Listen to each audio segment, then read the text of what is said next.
नमस्कार, मी रुचिकाज रेसिपीजमध्ये तुम्हा सर्वांचे अगदी मनापासून स्वागत।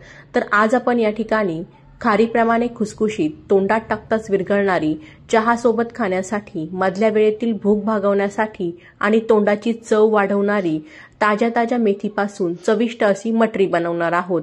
बनवायला अगदी सोपी आहे आणि झटपट बनवून तयार होते। चला तर मग वेळ न घालवता लगेचच सुरुवात करूया। तर त्यासाठी मी या ठिकाणी एक जुडी मेथीची व्यवस्थित निवडून घेतलेली आहे। मेथी निवडून घेत असताना मेथीची फक्त पानं आणि कोवळी देठच घ्यायची आहेत। जाड देठ यामध्ये अजिबात वापरायची नाहीत। मेथी 3 ते 4 पाण्याने स्वच्छ धुवून तिला व्यवस्थित असं कोरडी करून घ्यायचं आहे। मेथी व्यवस्थित कोरडी करून झाली की तिला आपल्याला बारीक कट करून घ्यायचं आहे। मेथी बारीक कट करून घेतल्यानंतर या ठिकाणी बरोबर 2 वाट्या मेथी भरलेली आहे। तुम्ही घरातील कुठल्याही वाटीच्या मापाने मेथी मोजून घेऊ शकता।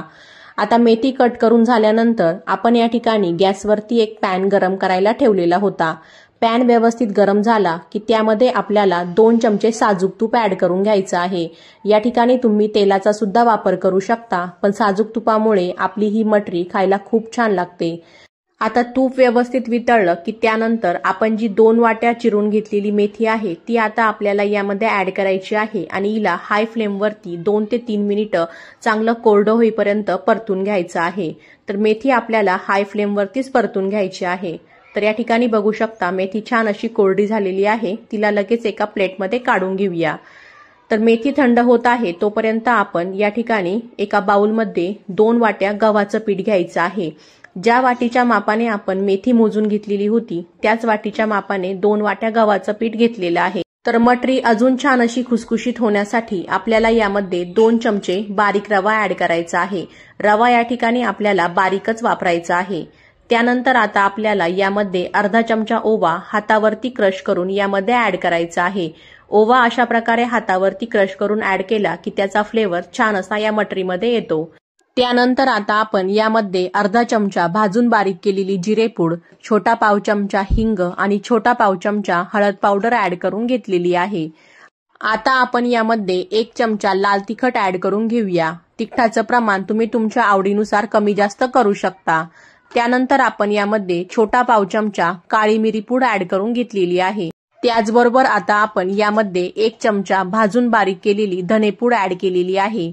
आता आपण यामध्ये 1 चमचा पिठी साखर ऍड करून घेऊया।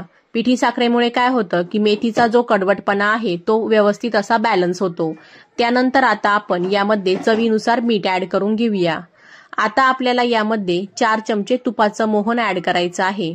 तर या ठिकाणी तुम्ही तुपाऐवजी तेलाचा सुद्धा वापर करू शकता, पण तुपामुळे काय होतं की आपली जी मटरी आहे ती छान अशी खुसखुशीत होते। तर मी या ठिकाणी 2 चमचे सफेद तीळ सुद्धा ऍड करून घेतलेले होते। आता आपण एकदा याला व्यवस्थित मिक्स करून घेऊया। त्यानंतर आपण सुरुवातीला जी मेथी तुपामध्ये परतून घेतलेली होती ती आता आपल्याला यामध्ये ऍड करून घ्यायची आहे। मेथी पूर्णपणे थंड झाल्यानंतरच यामध्ये ऍड करायची आहे। आता मेथी, गव्हाचं पीठ आणि हे सर्व मसाले व्यवस्थित आपल्याला एकत्र करून घ्यायचे आहे। तर आता आपण याला हाताने 3 ते 4 मिनिटं व्यवस्थित असं मिक्स करून घेऊया। आता हे सर्व व्यवस्थित मिक्स करून झालं की त्यानंतर आपल्याला यामध्ये थोडं पाणी ऍड करून आपण जशी चपातीची कणिक भिजवतो ना अगदी तशीच आपल्याला या ठिकाणी या मटरीची कणिक भिजवून घ्यायची आहे। तर ही कणिक भिजवत असताना आपल्याला यामध्ये थोडं पाणी ऍड करूनच ही कणिक व्यवस्थित अशी भिजवून घ्यायची आहे। तर तुम्ही बघू शकता या ठिकाणी आपण ही मटरीसाठीची कणिक भिजवून घेतलेली आहे। आता आपल्याला यावरती एक झाकण ठेवून याला आपल्याला 5 मिनिटं व्यवस्थित असं भिजवून घ्यायचं आहे, कारण यामध्ये आपण रवा वापरलेला आहे। रवा आपण व्यवस्थित भिजवून घेतला की तो छान असा भिजला जातो आणि त्यामुळे आपली मटरी सुद्धा छान अशी खुसखुशीत बनते। तर आता ही जी कणिक आहे ती भिजत आहे तोपर्यंत आपल्याला मटरीसाठी एक साठा बनवून घ्यायचा आहे। तर त्यासाठी मी एका बाउलमध्ये 5 चमचे कॉर्नफ्लोअर घेतलेला आहे। तुमच्याकडे जर कॉर्नफ्लोअर नसेल तर तुम्ही याऐवजी मैदा किंवा तांदळाचं पीठ सुद्धा वापरू शकता। आता आपण यामध्ये 3 चमचे साजूक तूप ऍड करून घेतलेलं आहे। आता या तुपामध्ये आपल्याला हे जे कॉर्नफ्लोअर आहे ते व्यवस्थित मिक्स करून घ्यायचं आहे। तर बघा या ठिकाणी आपण हे जे कॉर्नफ्लोअर आहे ते या तुपामध्ये व्यवस्थित मिक्स करून घेतलेलं आहे। तर या ठिकाणी आपला मटरीसाठीचा जो साठा आहे तो बनून तयार आहे। दुसरीकडे आपलं पीठ सुद्धा व्यवस्थित भिजलेलं आहे। आता पीठ व्यवस्थित भिजलं ना की मटरी सुद्धा छान अशी व्यवस्थित बनते। आता आपण याला पोळपाटावरती एकदा व्यवस्थित असं मऊ करून घेऊया। आता पीठ व्यवस्थित मऊ करून झालं की आपण चपातीसाठी जेवढा उंडा घेतो ना तेवढा आपल्याला याचा एक उंडा घ्यायचा आहे। आता अशाच प्रकारे आपण बाकीच्या सर्व पिठाचे एकसारखे उंडे बनवून घेऊया। तर या ठिकाणी तुम्ही बघू शकता आपण सर्व पिठाचे एकसारखे असे उंडे बनवून घेतलेले आहे। आता आपल्याला यामधला एक उंडा घ्यायचा आहे आणि त्याला थोडंसं गव्हाचं पीठ किंवा मैदा लावून घ्यायचं आहे आणि आता आपल्याला याची एक पातळ अशी चपाती लाटून घ्यायची आहे। आपण जशी रेग्युलर चपाती लाटतो ना अगदी तशीच आपल्याला याची चपाती लाटून घ्यायची आहे। तर आता आपण याची एक पातळसर चपाती लाटून घेऊया।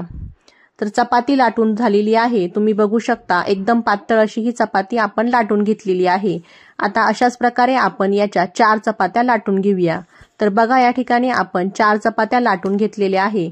आता या 4 चपात्यांपैकी एक चपाती आपल्याला घ्यायची आहे आणि या चपातीवरती आपण जो साठा बनवून घेतलेला होता तो लावून घ्यायचा आहे। तर हा साठा लावत असताना आपल्याला हा जो साठा आहे तो चपातीच्या कडांपर्यंत व्यवस्थित असा लावून घ्यायचा आहे। तर हा साठा आपल्याला सगळीकडे एकसारखा लावायचा आहे, कुठे जास्त जाड किंवा कुठे पातळ असा अजिबात लावायचा नाही, तर एकसारखा असा साठा लावून घ्यायचा आहे। आता साठा चपातीवरती लावून झाला की त्यानंतर आपल्याला यावरून थोडंसं गव्हाचं पीठ भुरळायचं आहे। यामुळे काय होतं की आपल्या ज्या मटेरियलच्या ज्या लेयर्स आहेत त्या छान अशा खुलून येतात। आता त्यानंतर आपल्याला यावरून बनवून घेतलेली दुसरी चपाती ठेवून घ्यायची आहे आणि दुसऱ्या चपातीला सुद्धा अशाच प्रकारे साठा लावून घ्यायचा आहे आणि वरून परत थोडंसं गव्हाचं पीठ भुरळायचं आहे। अशाच प्रकारे तिसरी आणि अशाच प्रकारे चौथी चपाती आपल्याला ठेवून घ्यायची आहे आणि चौथ्या चपातीवरती सुद्धा आपल्याला अशाच प्रकारे साठा लावून त्यावरती थोडंसं गव्हाचं पीठ भुरळून घ्यायचं आहे। तर बघा या ठिकाणी आपण चौथी चपाती ठेवून त्यावरती साठा लावून घेतलेला आहे आणि थोडंसं गव्हाचं पीठ सुद्धा भुरळून घेतलेलं आहे। आता आपल्याला या 4 चपात्या एकत्र घेऊन आपल्याला याचा एक घट्टसर असा रोल बनवून घ्यायचा आहे। तर हा रोल आपल्याला एकदम घट्ट बनवायचा आहे, यामध्ये अजिबात गॅप ठेवायचा नाही। यामध्ये जर गॅप राहिला ना तर आपली जी मटरी आहे ती व्यवस्थित बनत नाही। त्यामुळे आपल्याला याचा जो रोल आहे तो अगदी छान असा घट्टसर बनवून घ्यायचा आहे। तर बघा रोल बनून झालेला आहे। आता आपल्याला याला कट करून घ्यायचा आहे। तर हा रोल कट करत असताना आपल्याला याला अर्धा इंचावरती कट करून घ्यायचा आहे। जास्त मोठं जर कट करून घेतलं ना तर आपली मटरी सुद्धा जास्त मोठी बनते, त्यामुळे आपण याला अर्धा इंचावरतीच कट करून घेऊया। तर बघू शकता याला आत्ताच खूप साऱ्या अशा लेयर्स पडलेले आहेत। आता आपण याला हातावरती असं गोल करून घ्यायचं आहे आणि अगदी हलक्या हाताने याला थोडंसं प्रेस करून घ्यायचं आहे। तर हलक्या हातानेच याला प्रेस करून घ्यायचं आहे, नाहीतर याच्या ज्या लेयर्स आहेत त्या एकमेकांना चिटकतील। त्यानंतर याला पोळपाटावरती घेऊन थोडंसं गव्हाचं पीठ किंवा मैदा लावून घ्यायचं आहे आणि याला मध्यम असं लाटून घ्यायचं आहे। जास्त जाड किंवा जास्त पातळ अजिबात लाटायचं नाही।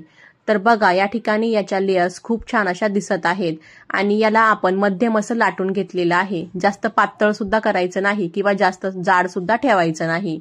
तर अशाच प्रकारे आता आपण बाकीच्या सर्व पिठाच्या मटरी बनवून घेऊया। सर्व पिठाच्या मटरी बनवून झाल्या की आता आपल्याला याला तळून घ्यायचं आहे।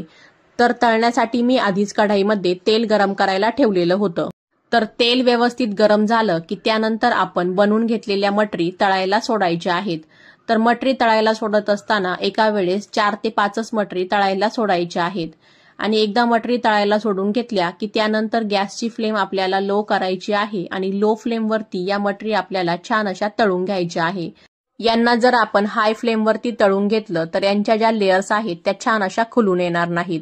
यांना आपल्याला त्यासाठी लो फ्लेमवरतीच तळून घ्यायचं आहे, त्यामुळे यांच्या ज्या लेयर्स आहेत त्या छान अशा खुलून येतात आणि या मटरी सुद्धा छान अशा खुसखुशीत बनतात।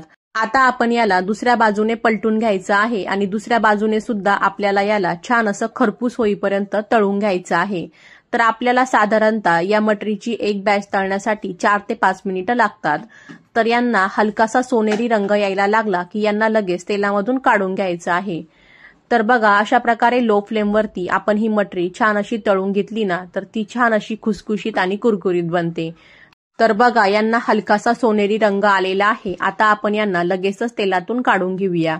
तुम्ही बघू शकता या मटरीच्या सर्व लेयर्स छान अशा खुलून आलेल्या आहेत आणि छान अशी खुसखुशीत ही मटरी या ठिकाणी बनलेली आहे। आता अशाच प्रकारे आपण बाकीच्या सर्व पिठाच्या मटरी बनवून घेऊया आणि त्यांना अशाच प्रकारे तळून घेऊया। चला तर मग या ठिकाणी आपली खारीप्रमाणे खुसखुशीत मटरी बनवून तयार आहे। तुम्ही सुद्धा माझ्या या रेसिपीने ही मटरी नक्की ट्राय करून बघा। आजची ही रेसिपी आवडलेली असेल तर व्हिडिओला लाईक करा आणि जास्तीत जास्त शेअर करा। अशाच नवनवीन आणि पारंपरिक रेसिपीसाठी अजूनपर्यंत चॅनलला सबस्क्राईब केलेलं नसेल तर प्लीज माझ्या या चॅनलला लवकरात लवकर सबस्क्राईब करा आणि पुढील बेल आयकॉन प्रेस करायला अजिबात विसरू नका, म्हणजे पुढील व्हिडिओच्या नोटिफिकेशन लगेच मिळत राहतील। चला तर मग अशाच नवनवीन व पारंपरिक रेसिपी सोबत आपण पुन्हा लवकर भेटू। तोपर्यंत बाय, टेक केअर, थँक्यू।